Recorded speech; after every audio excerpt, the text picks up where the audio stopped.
দেশের বিভিন্ন স্থানে সভা সমাবেশ ও মানববন্ধন সহ নানা ঘটনার আরো খবর জানাচ্ছেন লিওন আজাদ। মৌলভীবাজারে শ্রীমঙ্গলের তারক ব্রহ্ম হরিনামযজ্ঞ মহোৎসব পরিদর্শন করেন এনসিপির কেন্দ্রীয় যুগ্ম সদস্য সচিব ও মৌলভীবাজার ৪ আসনের এমপি প্রার্থী প্রীতম দাস।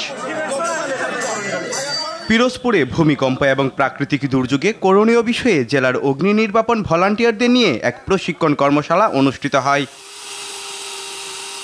ভোলায় বিশেষ অভিযান পরিচালনা করে ৩ কেজি হরিণের মাংস ও ২টি চামড়া জব্দ করেছে কোস্টগার্ড। সুনাগরিক হিসেবে গড়ে ওঠার আহ্বানের মধ্য দিয়ে ফুল ছিটিয়ে বরণ করে নেওয়া হলো ধামরাই সরকারি কলেজের নবীন শিক্ষার্থীদের।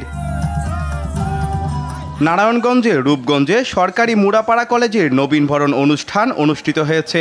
শহীদ জিয়াউর রহমান হলে এই নবীন বরণের আয়োজন করা হয়। চট্টগ্রামের আনোয়ারা উপজেলার ইছামতি খালের উপর পানি উন্নয়ন বোর্ডের উদ্যোগে ২২ কোটি টাকা ব্যয়ে রেগুলেটর নির্মাণের কাজ শুরু হয়েছে।